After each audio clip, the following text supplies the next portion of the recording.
इसमें कोई शक नहीं है कि भारतीय जनता पार्टी के खिलाफ आए दिन राहुल गांधी के नारे पीएम मोदी के खिलाफ सबसे ज्यादा होते हैं। इन दिनों अडानी मुद्दे को सबसे ज्यादा सर्वप्रिय बना रखी है कांग्रेस पार्टी ने, जिसके कारण शरद पवार काफी नाराज है। हमने आपको अपने एक रिपोर्ट में बताया कि शरद पवार बेहद नाराज है। जेपीसी के गठन की जो मांग हुई है वो उससे नाराज है। अडानी मुद्दे पर कांग्रेस का इस तरह से सवाल खड़े करना भाजपा के खिलाफ रास नहीं आ रहा शरद पवार को। उनका कहना है कि महंगाई, बेरोजगारी जैसे मुद्दे को भूलकर कांग्रेस पार्टी अडानी मुद्दे को इतना ज्यादा प्राथमिकता दे रही है। हम शायद ये भूल गए हैं कि उनका योगदान भी है, अडानी अंबानी का योगदान भी बड़ा है। तो हिडनबर्ग और अडानी से जुड़े मुद्दे पर शरद ने पूरी तरह से पलड़ा कांग्रेस पार्टी से झाड़ लिया है। इससे बीजेपी काफी खुश है। शायद आपको मालूम होना हो, लेकिन बीजेपी की तरफ से बड़े नेताओं की राय सामने आ रही है। बीजेपी के एक बड़े नेता ने राय व्यक्त की है कि कांग्रेस की गलत नीतियों के कारण कांग्रेस का हाथ उनके ही सहायक दल छोड़ रहे हैं। महाराष्ट्र में गठबंधन है कांग्रेस, एनसीपी और उद्धव गुट का।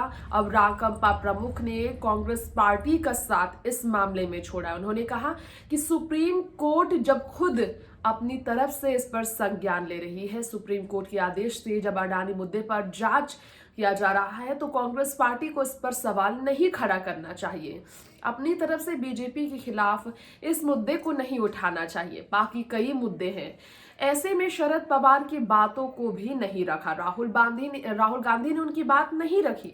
आज फिर उन्होंने ट्वीट किया है और अडानी मुद्दे पर सवाल खड़े किए हैं, और जिसके कारण ये समझ में आ गया है कि शरद पवार की बातों का असर राहुल गांधी पर नहीं हो रहा और बीजेपी जमकर इस मौके का फायदा उठा रही है। कभी शरद और मोदी जी की जुगलबंदी की चर्चा होती रही है। अक्सर ये कहा गया है कि शरद पवार बीजेपी के साथ हैं, और इस बारे में सबको पता है कि निजी सम्मेलनों में शरद पवार अक्सर बीजेपी नेताओं के साथ मुलाकात करते हुए, मुखातिब होते हुए नजर आते हैं।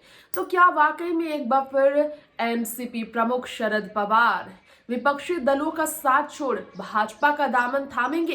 ये सवाल इसलिए भी खड़ा हो रहा है क्योंकि पिछले दिनों उद्धव गुट की तरफ से बड़े सवाल किए गए थे एनसीपी प्रमुख शरद पवार के खिलाफ कि शरद के दबाव में आकर ही एकनाथ शिंदे को मुख्यमंत्री नहीं बनाया था। पूर्व अघाड़ी सरकार के मुखिया रहे पूर्व मुख्यमंत्री उद्धव ठाकरे ने, क्योंकि उद्धव चाहते थे लेकिन शरद नहीं चाहते थे।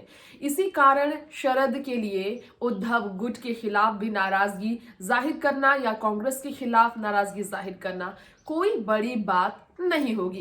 खैर, इस खास रिपोर्ट में इतना ही। बाकी तमाम खबरों के लिए देखते रहे राजनीति राग। नमस्कार।